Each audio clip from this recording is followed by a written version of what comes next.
वालेकुम, क्या हाल चाल है? ठीक ठाक हैं। उम्मीद है आप लोग खैर खैरियत से होंगे। इस वीडियो में हम बात करेंगे कितना अरसा जर्मनी में रहने के बाद आप जर्मन पासपोर्ट के लिए, जर्मन नेशनलिटी के लिए अप्लाई कर सकते हैं और जो नए रूल्स आए हैं यहाँ पे जर्मनी में 27 जून 2024 से जो लागू हुए हैं उसमें क्या क्या चेंजिंग है और कैसे आप इस अमल को और ज्यादा तेज कर सकते हैं। जो जर्मनी में पुराने रूल थे उसमें यह था कि जी आप 8 साल अगर जर्मनी में लीगल जॉब करते हैं, यहाँ पे लीगल रहते हैं, तो तब आप नेशनलिटी के लिए अप्लाई कर सकते हैं। लेकिन जो नए रूल्स आए हैं उनमें क्या क्या चेंजिंग आई है उस सारी चीजों के बारे में, उस सारे रूल्स के बारे में हम यहाँ इस वीडियो में बात करेंगे। लेकिन वीडियो में आगे बढ़ने से पहले आप लोगों से रिक्वेस्ट है कि अगर आपने अभी तक चैनल सब्सक्राइब नहीं किया, प्लीज चैनल सब्सक्राइब कर लें और इस चैनल को ग्रो करने में हमारी हेल्प करें। वीडियो में आगे बढ़ते हैं जी। सबसे पहले जो रिक्वायरमेंट है जर्मन नेशनलिटी के लिए वो है जी लैंग्वेज लेवल। आपका लैंग्वेज लेवल या लैंग्वेज कोर्स जो है वो B1 तक होना चाहिए। ये मिनिमम रिक्वायरमेंट है।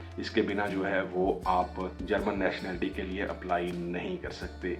एक सूरत में जो है वो ये कम हो सकता है या ये जर्मन कोर्स नहीं हो सकता अगर आपकी एज जो है वो 65 से ऊपर हो गई है, तो आपको कोई जर्मन कोर्स नहीं चाहिए नेशनलिटी के अप्लाई करने के लिए। लेकिन आमतौर पे जो है वो B1 तक जो लैंग्वेज कोर्स है वो मिनिमम रिक्वायरमेंट है यहाँ पे अगर आप जर्मन पासपोर्ट के लिए अप्लाई करना चाहते हैं। दूसरी जो रिक्वायरमेंट है वो है जी आप 5 साल जहाँ पे जर्मनी में लीगल रह रहे हो, आपका स्टेटस जो है वो 5 साल से लीगल हो, आप 5 साल से जॉब कर रहे हो। ये बहुत जरूरी है, लीगल जॉब कर रहे हो। यहाँ पे लोग जो है वो ब्लैक मार्केट में काम करते हैं, उनका वो टाइम जो है वो कंसीडर नहीं होता, एजुकेशन का टाइम कंसीडर नहीं होता, आपकी ऑसबिल्डिंग का टाइम जो है वो यहाँ पे कंसीडर नहीं होता। अगर आप डुल्डुंग पे या सिर्फ यहाँ पे रहने के वीजे पे यहाँ पे ऑसबिल्डिंग कर रहे हैं तो वो टाइम जो है वो कंसीडर नहीं होता। अगर आप लीगल हैं और लीगल ऑसबिल्डिंग कर रहे हैं तो वो टाइम जो है वो आपका कंसीडर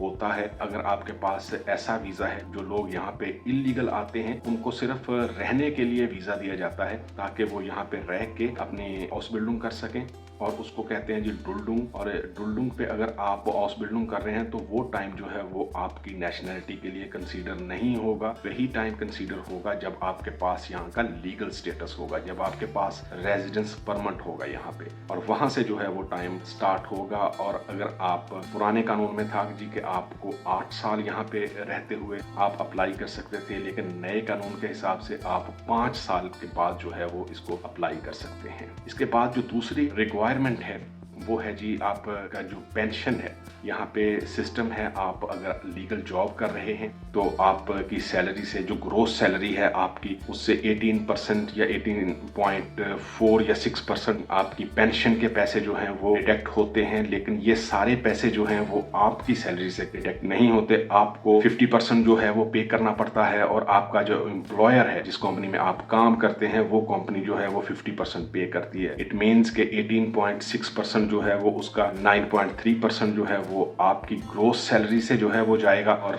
9.3% जो है वो आपका एम्प्लॉयर जो है वो पे करेगा। और ये पेंशन जो है ये तकरीबन 60 मंथ की पेंशन जो है वो ये मिनिमम रिक्वायरमेंट है। 60 मंथ की पेंशन जो है वो आपने पे की हो। 60 मंथ की पेंशन इट मीन्स के आपको 5 साल जो है वो रेगुलर जॉब करनी होगी। अगर आप इस रेगुलर जॉब में अगर आप जॉबलेस हो गए तो वो टाइम कंसीडर नहीं होगा। 60 जो है वो आपकी जो पेंशन की स्लिप्स हैं वो काउंट होंगी। और यहाँ पे एक अदारा है, यहाँ पे आप अप्लाई कर सकते हैं। जब आप नेशनलिटी के लिए अप्लाई करेंगे तो उससे पहले जो रिक्वायर्ड डॉक्यूमेंट्स होते हैं उनमें ये डॉक्यूमेंट्स बहुत ज़रूरी है। आप वहाँ पे जो है वो अप्लाई करेंगे और वो आपको बाई पोस्ट या बाई ईमेल जो है वो आपको ये पेपर सेंड कर देगा, और ये पेपर जो है वो आपने जो फॉर्म है आपका नेशनलिटी का फिल करके ये साथ में लेके जाना होता है। इसके बाद जो ज़रूरी चीज़ है इस रिक्वेस्ट को जमा करवाने के लिए या एप्लीकेशन को जमा करवाने के लिए वो ये प्रूफ है कि आपने किसी भी किस्म की गवर्नमेंट से हेल्प ना ली हो। अपनी अकोमोडेशन के लिए यहाँ पे लोग जॉब सेंटर से पैसे लेते हैं, यहाँ पे लोग सिटी गवर्नमेंट से पैसे लेते हैं, वो काम नहीं करते, और इसी तरह जो है वो उनका टाइम गुजरता जाता है और वो नेशनलिटी के लिए अप्लाई उस वक्त तक नहीं कर सकते जब तक वो 60 मंथ मंथ या 5 साल जो है वो लीगल जॉब नहीं करेंगे और सिटी गवर्नमेंट से या जॉब सेंटर से कोई भी पैसे नहीं लेंगे, तब जाके वो अप्लाई कर सकते हैं नेशनलिटी के लिए।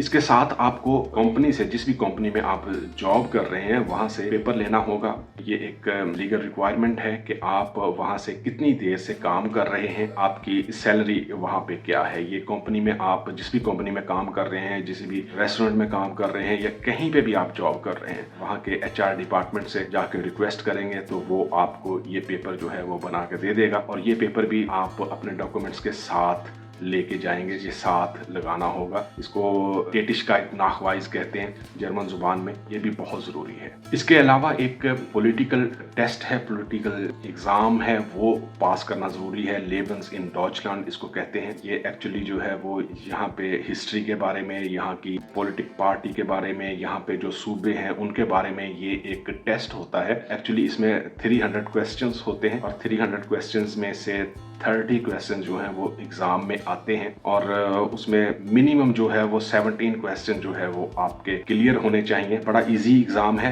लेकिन इसके लिए अपॉइंटमेंट लेनी पड़ती है एग्जाम सेंटर से और ये थोड़ा जो है वो अपॉइंटमेंट लेट मिल सकती है क्योंकि यहाँ पे बहुत ज्यादा रश होता है। इतनी जल्दी ये एग्जाम होते नहीं है। एक्चुअली आफ्टर 3 मंथ जो है वो जहाँ पे भी आप रह रहे हैं जर्मनी में, वहाँ पे जो स्कूल्स वगैरह हैं या कुछ सेंटर वगैरह है तो वहाँ पे ये एग्जाम होते हैं। आफ्टर 3 मंथ जो है वो ये एग्जाम होते हैं और अगर आपने एग्जाम पास कर लिया तो ये आपका सर्टिफिकेट जो है वो आपके घर पे आ जाएगा बाय पोस्ट। और ये सर्टिफिकेट बहुत जरूरी है, इसके बिना जो है वो आप नेशनलिटी के लिए अप्लाई नहीं कर सकते। इस टेस्ट का नाम है लेबन्स इन डॉइचलैंड और जो लोग यहाँ पे रहते हैं उनको इस बारे में अच्छे से अंदाजा होगा कि ये टेस्ट जो है वो ये कितना जरूरी है यहाँ पे। क्योंकि ये एक्चुअली हिस्ट्री के बारे में, सूबों के बारे में, पॉलिटिकल पार्टी के बारे में, उनके फ्लैग्स के बारे में, इस तरह करके ये टेस्ट होता है। 300 क्वेश्चंस होते हैं, आपको खुद से तैयारी करनी पड़ती है। आप ऑनलाइन जो है वो तैयारी कर सकते हैं या आप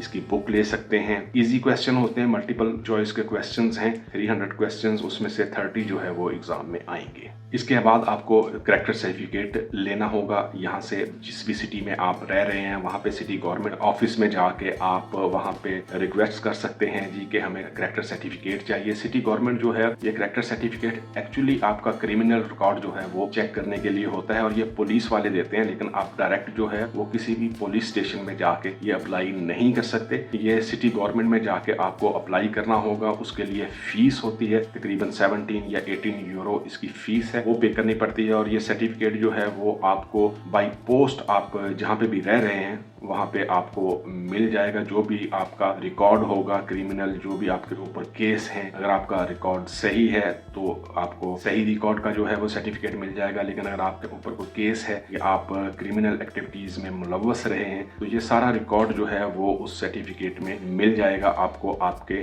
रहाइश के पते पे। इसके अलावा एक और रिक्वायरमेंट है जो बहुत सारे लोग जो हैं वो नहीं जानते जर्मनी में, और उनको तब पता चलता है जब वो अपॉइंटमेंट लेके इंटरव्यू के लिए जाते हैं वहाँ पे, तब जाके उनको अंदाजा होता है कि ये वाली रिक्वायरमेंट का तो पता ही नहीं था। ये है जी, एक अपने CV लिखनी है, अपने हाथ से लिखनी है। आप कंप्यूटर पे टाइप नहीं कर सकते। आपने अपनी पूरी जिंदगी की हिस्ट्री जो है वो, आप कहाँ पे पैदा हुए, आपकी तारीख पैदाइश क्या है, आपके पेरेंट्स क्या करते हैं, आपके कितने भाई बहनें कहाँ कहाँ पे रहते हैं, क्या क्या काम करते हैं, आपने अपनी लाइफ में क्या क्या काम किया, कहाँ तक आप बढ़े हैं, ये सारी जो है वो आपने CV अपने हाथ से लिखनी है। आप कंप्यूटर पे टाइप नहीं कर सकते, ये बहुत जरूरी है। हाथ से जो है वो लिखी हुई CV जो है वो वहाँ पे जाके एक्सेप्ट होती है। ये ऐसी रिक्वायरमेंट है जिसको बहुत सारे लोग जो है वो नहीं जानते। इसके बाद मरहला आता है जी, आप कैसे जो है वो इसका फॉर्म जो है वो ऑनलाइन जो है वो डाउनलोड कर सकते हैं। ये हर जो है वो प्रोविंस होती है या सूबा है उसका डिफरेंट होता है सिस्टम। आप ऑनलाइन जो है वो इस फॉर्म को डाउनलोड कर सकते हैं और उसके बाद आप ऑनलाइन इसको जो है वो कंप्यूटर पे आप फिल कर सकते हैं या आप उसको प्रिंट करके हाथ से भी फिल कर सकते हैं। ये एक्चुअली 10 पेपर्स होते हैं, 10 पेजेस का ये फॉर्म होता है और उस पे आपने नाम और जो भी आपने यहाँ पे एजुकेशन ली, कहाँ तक आपने लैंग्वेज कोर्स किए हैं और कब आपने ड्यूटी स्टार्ट की और आपकी सैलरी क्या है, ये तकरीबन सारी चीज़ें जो हैं वो इस फॉर्म में होती हैं। इतना ज़्यादा टफ नहीं होता। आप इजीली जो है वो इसको कर लेते हैं। और उसमें एक लास्ट पे जो है वो लॉयल्टी टेस्ट का एक पेपर होता है, वो सारे जो है वो 10 डॉक्यूमेंट्स में या 10 पेपर्स में सेम ही होता है सारा। आप डाउनलोड करते हैं और उसको फिल करके उसको साइन करते हैं आप। मैंने आपको तफसील से बताया कि कौन कौन से डॉक्यूमेंट्स जो हैं वो लगाने पड़ते हैं। इसके अलावा आपको यहाँ का रेजिडेंस कार्ड जो आपके पास है उसकी कॉपीज लगानी होती है, आपको पासपोर्ट की कॉपी लगानी होती है, आपको पिक्चर्स जो हैं, एक्चुअली में पिक्चर्स जो हैं वो जब आपकी अपॉइंटमेंट होगी या जब आपका केस क्लियर हो जाएगा तो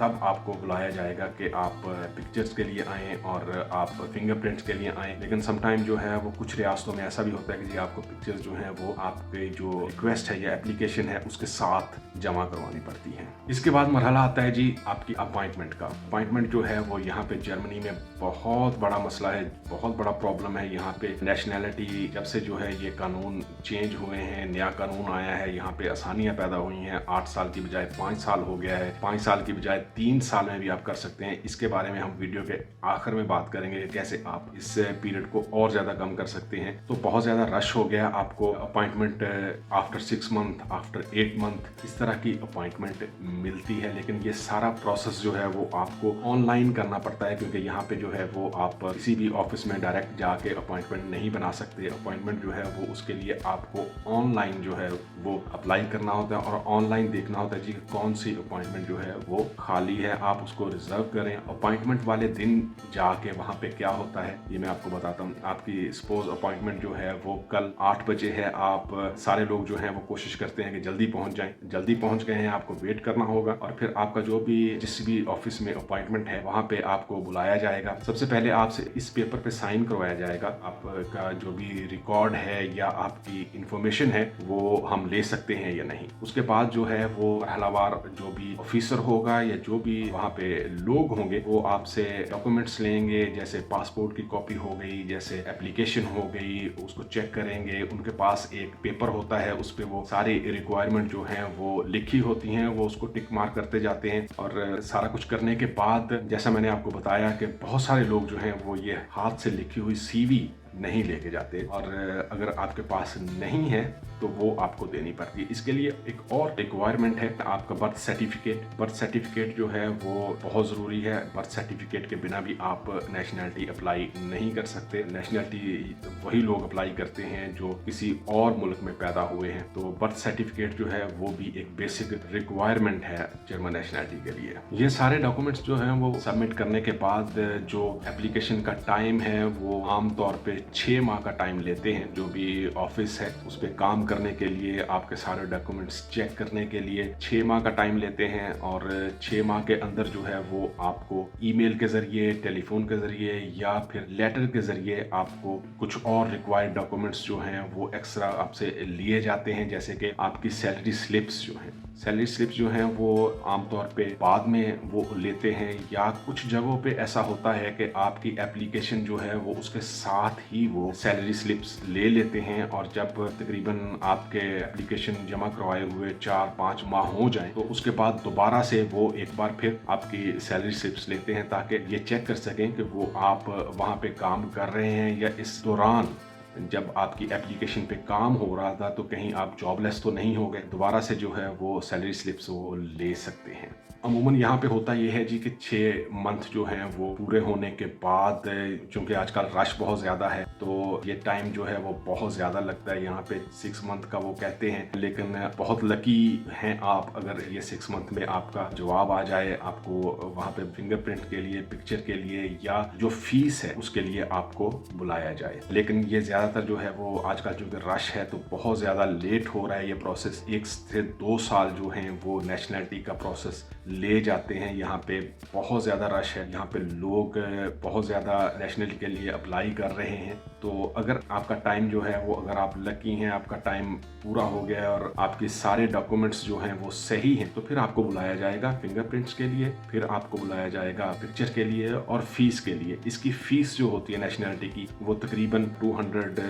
250 यूरो जो है वो आपको पे करने पड़े। 250 270 यूरो तक जो है वो इसकी पासपोर्ट की या नेशनलिटी की फीस है जो आपको पे करनी पड़ती है। ये फीस पे करने के बाद वेट करना पड़ता है पासपोर्ट का, और फिर दोबारा से आप जो है वो जर्मन रेजिडेंस कार्ड है उसके लिए अप्लाई कर सकते हैं। वीडियो बहुत ज्यादा लंबी हो रही है, मैं आपको जल्दी बताता हूँ कि इस प्रोसेस को जो है वो कैसे आप और ज्यादा कम कर सकते हैं। अगर आपने C1 तक का लैंग्वेज कोर्स किया हुआ है तो आप इस प्रोसेस को 5 की बजाय 3 साल कर सकते हैं। अगर आप एक्स्ट्रा प्रोफेशनल अचीवमेंट हैं आपकी, जैसे आप डॉक्टर हैं, जैसे आप IT स्पेशलिस्ट हैं, जैसे आप इंजीनियर हैं, तो आप इस प्रोसेस को 3 साल तक महदूद कर सकते हैं। 3 साल के बाद अप्लाई कर सकते हैं। लेकिन लैंग्वेज कोर्स है वो फिर भी B1 जो है वो रहेगा, ये मिनिमम रिक्वायरमेंट है। इससे ज़्यादा अगर आप C1 करते हैं तो आप इस पीरियड को जो है वो 5 से 3 साल कर सकते हैं। जहाँ पे जर्मन बॉर्न बेबीज जो हैं वो ऑटोमेटिक जर्मन सिटीजन हैं,